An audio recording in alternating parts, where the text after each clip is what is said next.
Trump ने जब अपनी टैरिफ पॉलिसी की शुरुआत करी थी तो उस समय कुछ समय तक ऐसा लगा था कि भारत एक ऐसा पहला देश होगा जो शायद ट्रंप के साथ टैरिफ डील को साइन करेगा। लेकिन चीज़ें बिगड़ती चली गई और आज हम ट्रंप की टैरिफ लिस्ट में सबसे अधिक टैरिफ इम्पोज किए जाने वाले देश हैं। रिसेंट में जो एससीओ का समिट हुआ है वहाँ पर इंडिया, चाइना और रसिया के बीच के जो क्लोजनेस है उसको देख करके अब लोग अंदाजा लगा रहे हैं कि शायद ग्लोबल वर्ल्ड ऑर्डर शिफ्ट हो रहा है। अब तक जो वेस्टर्न डोमिनेटेड या USA led global world order था, अब वह China led global world order होने वाला है। कुछ लोगों का यह भी कहना है कि यह ग्लोबल ईस्ट का इमरजेंस है या ईस्ट का इमरजेंस है जो अब अपना ग्लोबल डोमिनेंस एस्टेब्लिश करेगा। और ईस्ट से उनका तात्पर्य रसिया, जापान, चाइना, इंडिया और साउथ ईस्ट एशिया से है। क्या ऐसा होने जा रहा है? आज से 200 साल पहले लगभग एक जर्मन दार्शनिक इमैनुअल कांट ने एक ऐसे वर्ल्ड ऑर्डर का इमेजिनेशन किया था जहां देश युद्ध नहीं बल्कि शांति और सहयोग के लिए एकजुट हो। लेकिन आज अगर हम हालत देखें तो भारत उभर रहा है, अमेरिका और चीन टकरा रहे हैं, रूस और यूरोप लड़ रहे हैं, अफ्रीका जग रहा है तथा पश्चिम और चीन की जो इंपीरियल पॉलिसी है उसको अब समझ रहा है और अब संघर्ष का रीजन बना हुआ है। और शांत रहने वाला साउथ ईस्ट एशिया भी, जिसमें कि हाल ही में थाईलैंड और कंबोडिया के बीच में संघर्ष देखने को मिला, यह तनाव बना हुआ है। तो क्या हम इमैनुअल कांट के न्यू वर्ल्ड ऑर्डर की ओर बढ़ रहे हैं या फिर एक ग्लोबल पावर स्ट्रगल का नया दौर शुरू होने वाला है? चलिए इसको एक एक करके जानने का प्रयास करते हैं। Welcome to concept minds. और आज हम लोग एथिक्स इन न्यूज में कांट के न्यू वर्ल्ड ऑर्डर और उसके साथ ग्लोबल पीस और वॉर को एनालिसिस करने की कोशिश करेंगे। सबसे पहले जानते हैं what was the Kantian global world order. इसके लिए कांट ने एक कंसेप्ट दिया था परपेचुअल पीस। परपेचुअल पीस अर्थात शाश्वत शांति। कांट ने कहा था कि एक नया वर्ल्ड ऑर्डर आना चाहिए ताकि वैश्विक शांति किया जा सके, क्योंकि ह्यूमन हिस्ट्री बताती है कि जब से सिविलाइजेशन का दौर शुरू हुआ है तब से लेकर के शायद ही ऐसा कोई वर्ष रहा है, कोई साल रहा है जब विश्व में कहीं ना कहीं युद्ध नहीं हुआ हो। और मॉडर्न टाइम में तो यह युद्ध लगातार बढ़े हैं और हम जितने सिविलाइज्ड हुए हैं उतने ही वॉर की गंभीरता भी बढ़ी है और साथ ही वॉर की इंटेंसिटी भी बढ़ी है, उसमें यूज होने वाले हथियार भी भयानक हुए हैं। तो क्या कभी ग्लोबल पीस पॉसिबल है? क्या कभी ऐसी दुनिया संभव है जहां पर कि शाश्वत शांति हो सके, परपेचुअल पीस हो सके? तो इसके लिए इमैनुअल कांट का क्या कहना था उसको देखते हैं। इमैनुअल कांट ने कहा कि एक न्यू वर्ल्ड ऑर्डर बनाना होगा और तभी परपेचुअल पीस संभव है। तो वो न्यू वर्ल्ड ऑर्डर कैसा होगा? उन्होंने कहा कि एक फेडरेशन ऑफ फ्री स्टेट्स बनाना होगा। फेडरेशन ऑफ फ्री स्टेट्स का मतलब कि जहां पर जो सोवरेन नेशंस हैं, जो देश अपने सोवरेनिटी को एंजॉय करते हैं, वो सभी मिल करके एक ग्रुप बनाएंगे जो कि इंटरनेशनल गवर्नेंस के जैसा होगा, लेकिन उसमें कोई लीडर नहीं होगा बल्कि सभी मिल करके और उस पर काम करेंगे। जैसे आप लोगों ने यूनाइटेड नेशन का कंसेप्ट देखा है, लीग ऑफ नेशन पहले देखा था, फिर बाद में यूनाइटेड नेशन आया। यह लीग ऑफ नेशन और यूनाइटेड नेशन का कंसेप्ट यही जर्मन फिलोसफर इमैनुअल कांट के परपेचुअल पीस के कंसेप्ट से ओरिजिन होकर आया है। लेकिन उसमें एक फ्लॉ है। इमैनुअल कांट ने कहा था कि ये जो फेडरेशन बनेगा उस फेडरेशन में किसी का डोमिनेंस नहीं रहेगा, क्योंकि जब तक डोमिनेंस रहेगा तब तक परपेचुअल पीस, शाश्वत शांति संभव नहीं है। और जब हमने यूनाइटेड नेशन को फेल होते हुए देखा, यूनाइटेड नेशन आज के दौर में लगभग अप्रासंगिक बन गया है, तो हमें यही बात समझ में आई कि इमैनुअल कांट का जो परपेचुअल पीस के लिए फेडरेशन का कंसेप्ट था वह एग्जैक्टली इंपोज नहीं किया गया, बल्कि वहां पर वेस्टर्न डोमिनेंस बना रहा। और आपको यह पता है कि उस फेडरेशन में वेस्टर्न डोमिनेंस रहा और दुनिया में सबसे अधिक वॉर उसके बाद भी वेस्ट नहीं लड़ा। चाहे वह अरब वॉर हो, गल्फ वॉर हो, अफ्रीका में वॉर हो, वियतनाम वॉर हो या फिर कोल्ड वॉर हो, हर जगह यूरोप और अमेरिका ही वॉर इनिशिएट कर रहे थे। तो यह जो परपेचुअल पीस का कंसेप्ट था कि इसमें फेडरेशन ऑफ फ्री स्टेट्स होने चाहिए जो कि अपनी फ्री विल से आपस में एक दूसरे के मुद्दों पर शांति से बात कर सकें, वह संभव नहीं हो सका। तो क्या ऐसा संभव है कि एक ऐसा फेडरेशन बनाया जाए जो कि फ्री स्टेट्स का हो? इस पर इमैनुअल कांट कहते हैं कि दुनिया में एक दौर आएगा, वो दुनिया के मॉडर्न टाइम के दौर की कल्पना करते हैं और कहते हैं कि एक बार दुनिया यूनिपोलर होगी, मतलब कि दुनिया में एक ऐसा कोई देश होगा जिसका कि पूरे वर्ल्ड पर वर्चस्व होगा। तो हम लोगों ने कोल्ड वॉर के जस्ट बाद अमेरिकन डोमिनेंस देखा। फिर उसके बाद सेकेंड फेज में इमैनुअल कांट कहते हैं कि मल्टीपोलैरिटी का कंसेप्ट आएगा और दुनिया में बहुत सारे ध्रुव बन जाएंगे, पोल बनेंगे। अभी का जो विश्व व्यवस्था है उसमें हम मल्टीपोलर वर्ल्ड देख रहे हैं। एक तरफ जहां अमेरिका अपना डोमिनेंस बचाने के लिए लड़ रहा है, जैसे कि मुगल साम्राज्य डिक्लाइन हो रहा था तब भी अपने वर्चस्व को बचाने की कोशिश कर रहा था, लेकिन अंततः मुगल साम्राज्य डिक्लाइन हो गया। और ये वर्ल्ड पावर के स्तर पर भी हमने ये कंसेप्ट देखा है कि चाहे वो एंशिएंट चाइना और इंडिया का डोमिनेंस हो, क्योंकि दुनिया में सबसे अधिक समय तक वर्ल्ड इकोनॉमी पर इंडिया एंड चाइना का डोमिनेंस बना रहा है, लेकिन वर्ल्ड पॉलिटी पर अलग अलग टाइम में अलग अलग डोमिनेंस रहा है। कभी उज्बेकों का रहा, कभी तुर्कों का रहा, कभी मुगलों का रहा, कभी अंग्रेजों का रहा, और सभी का टाइम इमर्ज हुआ और डिक्लाइन भी हुआ। आज यूएसए का डिक्लाइन दिख रहा है। तो यूएसए का डिक्लाइन दिख रहा है तो उसके साथ साथ मल्टीपोलर वर्ल्ड बन रहे हैं। एक पोल यूएसए अपने आप को बचाने की जंग लड़ रहा है, दूसरा पोल चाइना इमर्ज हो रहा है, तीसरा रसिया फिर से अपने कोल्ड वॉर के पावर को गेन करने की कोशिश कर रहा है। इंडिया एक बैलेंसिंग पावर के रूप में इमर्ज हुआ है जिसके साथ की ग्लोबल साउथ खड़ा है। उसी तरीके से अफ्रीका और साउथ अमेरिका वहां भी यूनाइट और एक होने की एक व्यवस्था डेवलप हो रही है।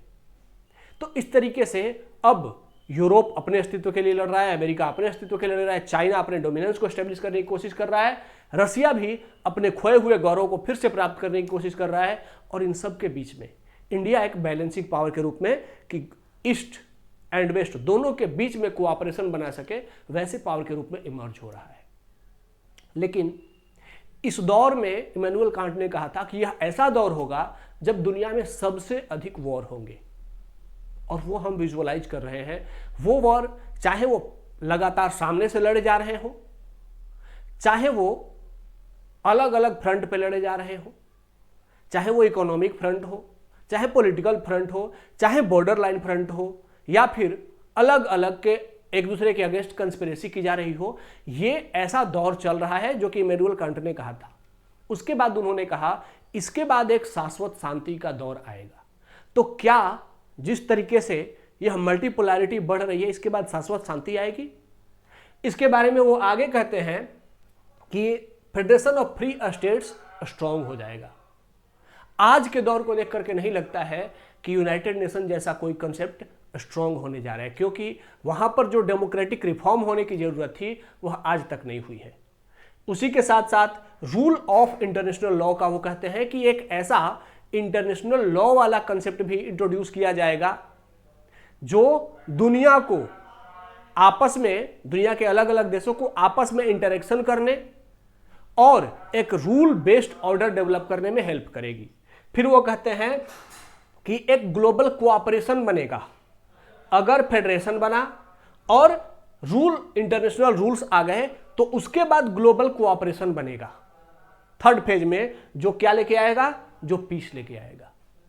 तो हमने देखा कि फेडरेशन तो बना, लेकिन यह फ्री स्टेट्स का नहीं होकर के वेस्टर्न डोमिनेंस का रहा।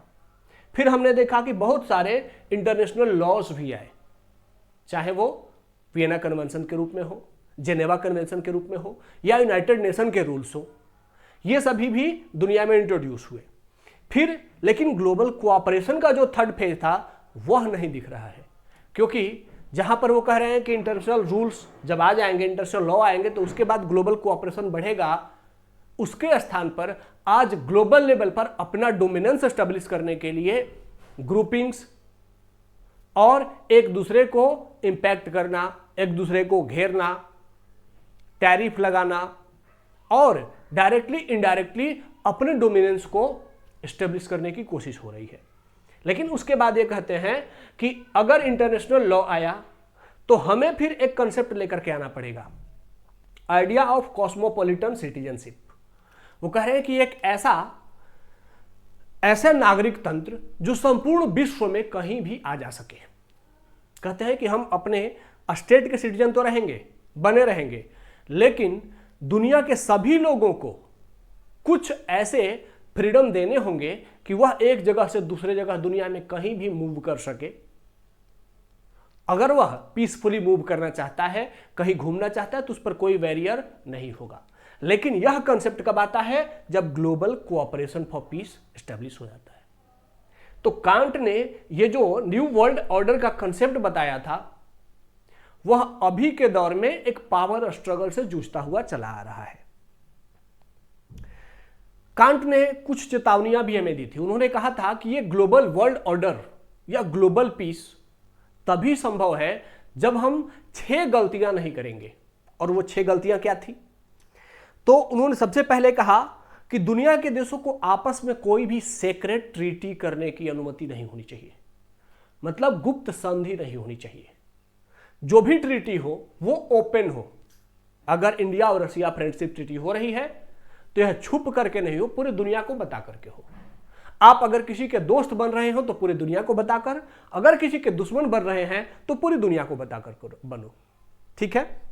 उसके बाद उन्होंने कहा कि दुनिया की जो बड़ी आर्मीज है उनको नष्ट करना होगा, क्योंकि अगर किसी के पास बड़ी आर्मी है तो वह दूसरे के लिए थ्रेट है। तो जब तक दुनिया में बड़ी बड़ी आर्मीज है, बड़ी बड़ी सेना है, तब तक ग्लोबल पीस नहीं हो सकता है, क्योंकि आर्मी हमेशा डोमिनेंस के लिए यूज होगी। इसीलिए जो बड़ी आर्मी है उनको समाप्त किया जाए और सिर्फ लॉ एंड ऑर्डर बनाने के लिए पुलिसिंग की व्यवस्था की जाए। तो हम देख रहे हैं कि यह बड़ी आर्मी का कंसेप्ट अभी कहीं खत्म नहीं होने जा रहा है। लगातार आर्मी का जो डोमिनेंस है वह बना रहेगा। लोग अपने देश, अपने मिलिट्रीज को और ज्यादा स्ट्रेंथन कर रहे हैं, मजबूत बना रहे हैं, और इसीलिए युद्धों की यह श्रृंखला भी लगातार जारी है। और इसीलिए जो ग्लोबल वर्ल्ड ऑर्डर का कंसेप्ट है वह भी काम नहीं कर रहा है। उसके बाद कहते हैं कि दुनिया के देशों को किसी भी दूसरे देश के मामले में, दूसरे देश के इंटरनल मामले में इंटरफेरेंस करने से बचना होगा। अगर किसी देश का इंटरनल इशू है तो कोई भी एक्सटर्नल इन्फ्लुएंस उस पर नहीं होना चाहिए। आज हम देखते हैं कि चाहे वो भारत में या दुनिया के अलग अलग देशों में भी देखते हैं, स्पेशली करके इंडिया में, कि कोई फॉरेन इन्फ्लुएंसर है, कोई फॉरेन ऑर्गेनाइजेशन है। जैसे हमारे ऊपर एलपीजी रिफॉर्म करने के लिए आईएमएफ ने कंडीशन थोपा, उसी तरीके से बहुत सारे वेस्टर्न डोमिनेटेड लोग हैं जो इंडिया को डीस्टेबलाइज करने के लिए लगातार षड्यंत्र कर रहे हैं। वो चाहे बाहर से हो, चाहे पैसे से हो, चाहे कूटनीति से हो, चाहे आसपास और चीजों को इन्फ्लुएंस करके हो, यह लगातार चल रहा है। तो जब तक देश एक दूसरे के मामले में, इंटरनल मामले में इंटरफेयर करने से नहीं बचेंगे, तब तक परपेचुअल पीस नहीं आएगी, शाश्वत शांति नहीं आएगी। तो यह क्या है? यह तीसरी गलती है जो देशों को क्या करना है? रोकना होगा। ठीक है। और चौथी बात उन्होंने कही कि कोई भी ऐसी संधि नहीं होनी चाहिए जो भविष्य में युद्ध का आधार बन सके। जैसे आपको अगर कोई सिक्योरिटी दे दी जाए कि आप युद्ध करो, आपको कोई इशू नहीं होगा, आप जिससे भी लड़ना चाहो लड़ो, आप पर अगर कोई खतरा आएगा तो हम लोग पीछे खड़े हैं। जैसे नाटो का कोई एक देश अगर वॉर में शामिल होता है तो बाकी देश स्वतः वॉर में शामिल हो जाते हैं। अब ऐसे में नाटो का कोई मेंबर किसी दूसरे देश के साथ गलत तरीके से उस्का करके और उसको आक्रमण करने के लिए, इन्वेशन करने के लिए प्लान करे, षड्यंत्र करे और नाटो उसके सपोर्ट में लड़े, तो जब तक ऐसी ग्रुपिंग्स बनी रहेंगी तब तक, मतलब कि जब तक मिलिट्री अलायंस बना रहेगा तब तक ग्लोबल पीस संभव नहीं है। तो ऐसे मिलिट्री अलायंस को भी क्या करना होगा, खत्म करना होगा। अगला उन्होंने कहा कि no public debt for war. कोई देश अगर युद्ध लड़ रहा है तो उसके लिए दुनिया का कोई भी अलग दूसरा देश उसको पैसा नहीं दे, युद्ध लड़ने के लिए पैसा नहीं दिया जाना चाहिए। आज बहुत सारे देश क्या करते हैं कि हम वॉर में हैं, अमेरिका यही करता है, तुम वॉर लड़ रहे हो, लड़ो, मैं पैसा दे रहा हूं, मेरे पैसे से मेरे से हथियार खरीदो और लड़ो। पूरे गल्फ रीजन में अमेरिका ने यही किया है, पाकिस्तान के साथ भी यही किया, पैसे दे दे करके हथियार अपने यहां से बेचा और लड़वाया।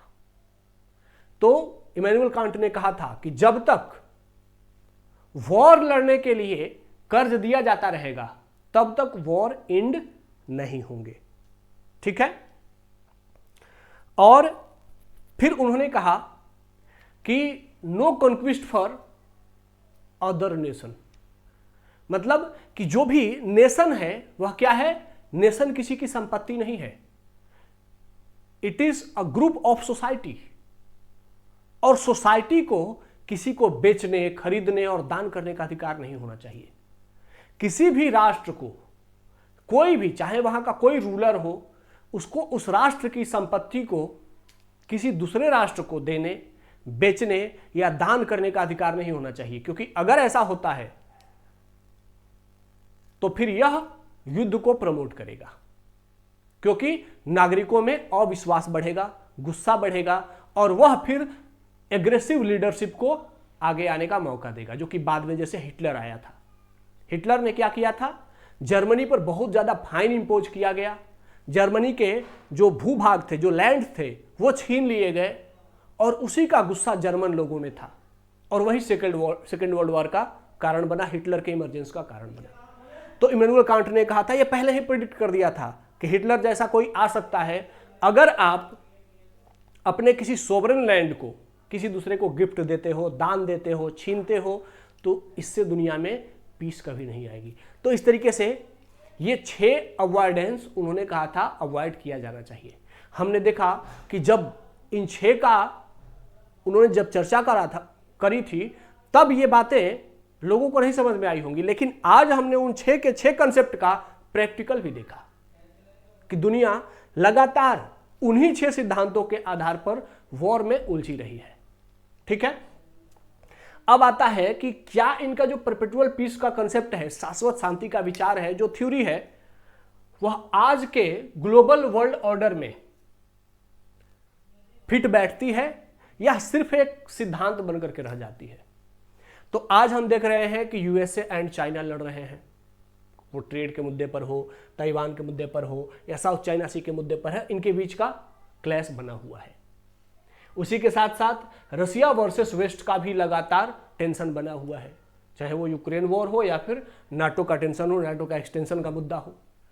ठीक है। उसी तरीके से India rise as balancing power, India का जो इमरजेंस हो रहा है वो एक बैलेंसिंग पावर, मतलब ईस्ट प्लस वेस्ट, क्योंकि हमारे यहाँ इससे पहले जो भी थिंकर्स आए, जो बड़े थिंकर्स आए, उन्होंने बताया था, स्वामी विवेकानंद इसके सबसे बड़े प्रणेता थे, उन्होंने बताया था कि ग्लोबल वर्ल्ड ऑर्डर में western science and eastern morality दोनों को मिल करके एक साथ आगे आना होगा, तभी वैश्विक शांति संभव है।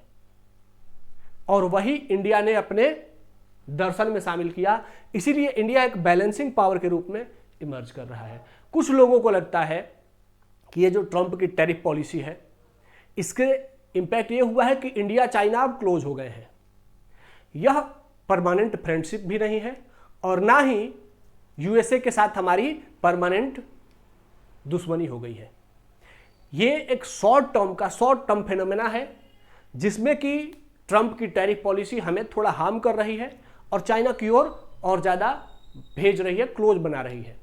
लेकिन ना तो चाइना हमारा परमानेंट फ्रेंड है और ना ही अमेरिका हमारा परमानेंट इनेमी। तो इसीलिए अभी ये बस छोटी छोटी बड़े कैनवास की ये छोटी छोटी इवेंट्स हैं जिसको कि देख करके लोग इमेजिन कर रहे हैं कि इंडिया और चाइना बहुत क्लोज हो जाएंगे। ऐसा मुझे नहीं लगता कि ऐसा बहुत जल्दी होने जा रहा है। इंडिया एंड चाइना आपस में कोऑपरेट करेंगे और एक दूसरे के साथ कंपटीशन भी करेंगे। अमेरिका के साथ भी हमारा रिश्ता बेटर होता जाएगा, बीच बीच में छोटे छोटे क्लैशेस भी आते रहेंगे। हाँ, लेकिन एक देश है जिसके साथ हमारे रिश्ते में लेकर के नेगेटिविटी का कोई विचार नहीं आ सकता है, और वो है रसिया।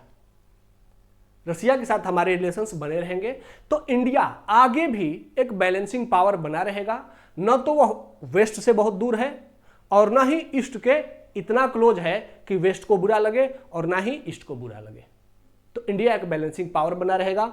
और यही लोग जो ट्रंप की टैरिफ पॉलिसी को लेकर के कह रहे हैं कि इंडिया अब अमेरिका से दूर हो गया, यह एक छोटा सा बड़े कैनवास की एक छोटा सा इवेंट है जिसको कि लेकर के बहुत दिन तक नहीं सोचा जाना चाहिए, क्योंकि ट्रंप के काल का जो उनका टेन्योर है उसका 3 साल बचा हुआ है। 1 साल खत्म हो गया, लगभग 1 साल से ज्यादा खत्म हो गए। तो वो एक बहुत छोटे बड़े कैनवास में छोटी सी घटना है। हाँ, लेकिन एक बात है कि अब इंडिया अमेरिका पर उतना ट्रस्ट बहुत जल्दी नहीं करेगा जितना कि ट्रस्ट धीरे धीरे मैच्योर हुआ था। अब जानते हैं कि इंडिया का रोल इस न्यू वर्ल्ड ऑर्डर में क्या होगा। तो सबसे पहला है स्ट्रेटेजिक पार्टनरशिप विथ यूएसए। हमारा जो यूएसए के साथ स्ट्रेटेजिक पार्टनरशिप है वह बना रहेगा। ऐसा नहीं कि पूरा ब्रेक हो गया। कुछ समय के लिए, चाहे वो ट्रंप की टैरिफ पॉलिसी या जो भी है, इससे हम थोड़े डगमगाए जरूर हैं, लेकिन हमारा क्योंकि यूएसए को भारत की जरूरत है, इंडिया को भी यूएसए की जरूरत है। चाइना किसी का परमानेंट अलाय नहीं है। तो इंडिया को बैलेंस करने के लिए यूएसए की जरूरत है और यूएसए को भी चाइना को बैलेंस करने के लिए इंडिया की जरूरत है। तो यह बड़े कैनवास के इवेंट्स हैं। इनमें टैरिफ जैसी छोटी छोटी घटनाएं और एससीओ जैसी मीटिंग्स होती रहेंगी। लेकिन एससीओ अगर है तो उसके साथ साथ क्वाड भी है। इंडिया क्वाड में भी उतनी ही एक्टिवली पार्टिसिपेट करता रहेगा। ठीक है, तो हमारा यूएसए के साथ स्ट्रेटेजिक पार्टनरशिप बना रहेगा। अगला है competition and cooperation with China. Competition हमारा चाइना के साथ लगातार बना रहेगा एंड कोऑपरेशन यह कंडीशनल होगा। जैसे अभी डोनाल्ड ट्रंप की टैरिफ पॉलिसी ने इंडिया और चाइना को पास बना दिया, दोनों एक दूसरे को कोऑपरेट करने की ओर मुड़ रहे हैं, लेकिन यह परमानेंट नहीं होने जा रहा है। कुछ समय बाद यह कोऑपरेशन फिर ब्रेक होगा, फिर बीच में कंपटीशन का दौर आएगा और फिर ऐसे ऐसे छोटे छोटे इवेंट्स होते रहेंगे। हमारा कंपटीशन एंड कोऑपरेशन चाइना के साथ बना रहेगा। रसिया के साथ जो हमारा ट्रेडिशनल ट्रीटीज है, ट्रेडिशनल टाइज है, फ्रेंडशिप है, वह लगातार बना रहेगा, क्योंकि रसिया के साथ हमारा कोई डायरेक्ट क्लैश नहीं है और ना ही रसिया हमारे इनेमी या हमारे फ्रेंड्स को कोई बहुत ज़्यादा इम्पैक्ट करने जा रहा है। रसिया हमारे जैसे पाकिस्तान के साथ तो बहुत ज़्यादा क्लोज रिलेशन कभी नहीं बनाएगा, क्योंकि उसे इंडिया चाहिए, उसे मार्केट चाहिए और इंडिया अभी दुनिया का सबसे बड़ा मार्केट है, क्योंकि दुनिया की सबसे बड़ी पॉपुलेशन हमारे पास है। और साथ ही इंडिया रसिया रिलेशनशिप एक ट्रस्ट के साथ मैच्योर हुआ है। दोनों ने अक्सर एक दूसरे को हमेशा सहयोग किया है। तो इसीलिए अगर रसिया के साथ कभी कभी ऐसा हो कि पाकिस्तान के साथ कभी वो क्लोज दिखता भी है, तो भी वह इंडिया के अगेंस्ट जाकर के पाकिस्तान के क्लोज नहीं दिखेगा।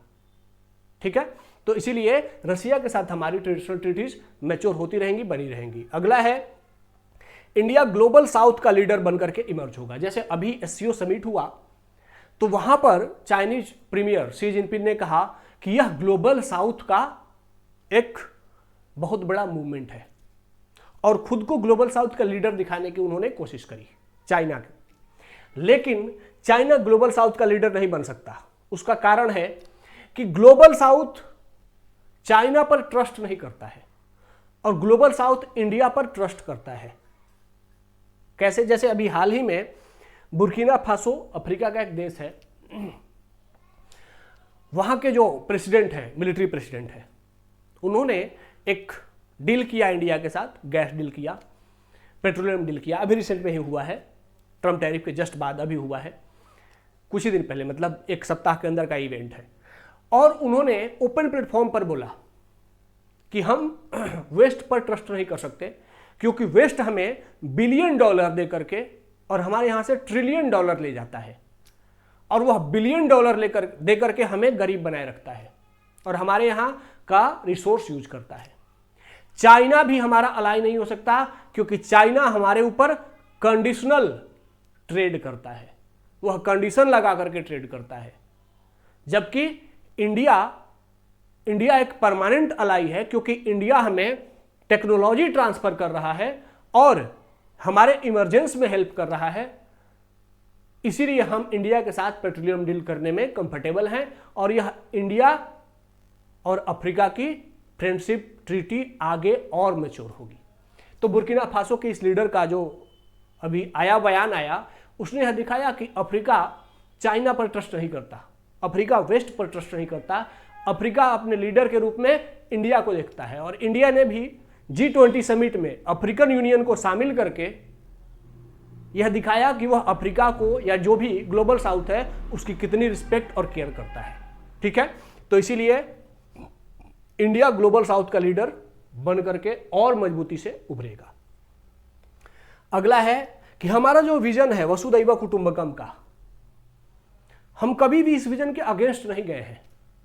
इंडिया ने अपने सिटीजन फर्स्ट का कंसेप्ट यूज किया है, इसीलिए वो चाहे रशिया से पेट्रोलियम खरीदे, अफ्रीका से क्रूड्स खरीदे, ईरान से रिलेशनशिप बेटरमेंट करे, लेकिन इन सब के पीछे का कारण क्या है?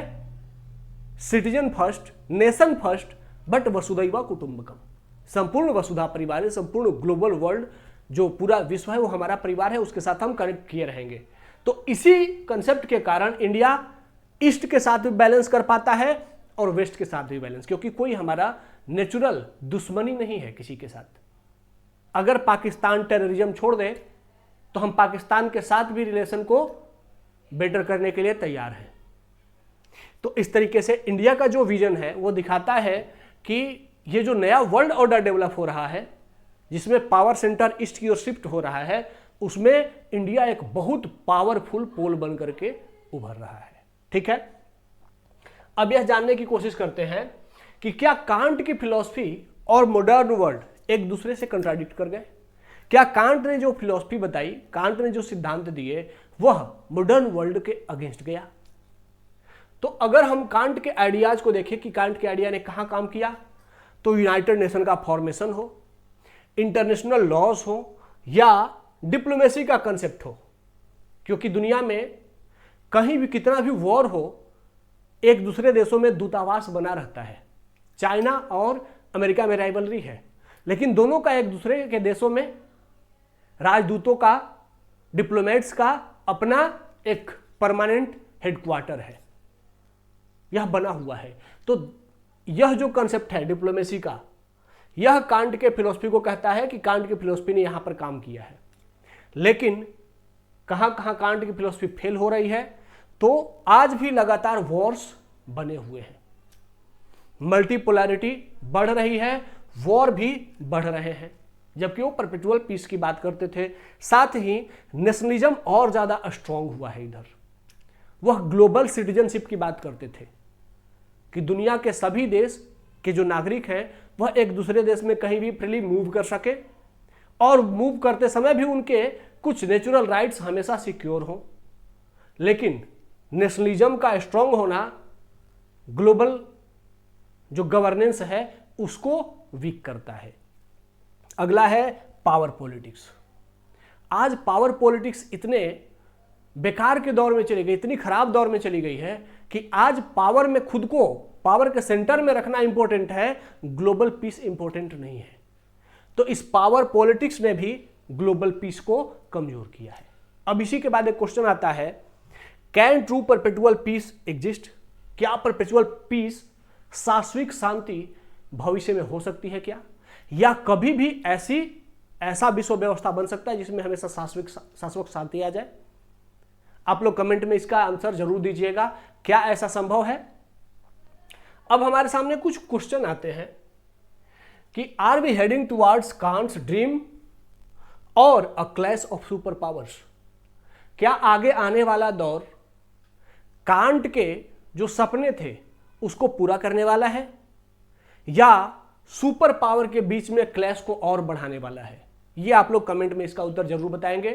और एक्सप्लेन भी करने की कोशिश करेंगे आप लोग कि क्यों ऐसा होने वाला है। साथ ही अगला क्वेश्चन भी सामने से इमर्ज होता है कि can India help shape Kant's new world order?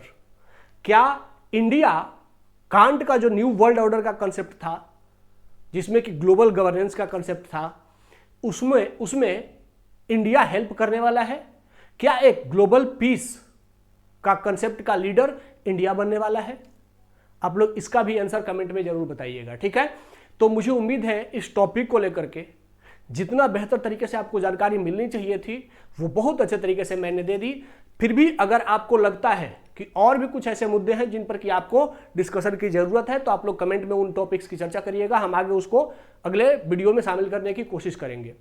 ऐसे ही अगर आप global world order and ethics के कंसेप्ट को जानना चाहते हैं तो इस चैनल को सब्सक्राइब कीजिए और मिलते हैं फिर नेक्स्ट सेशन में। तब तक के लिए धन्यवाद। जय हिंद।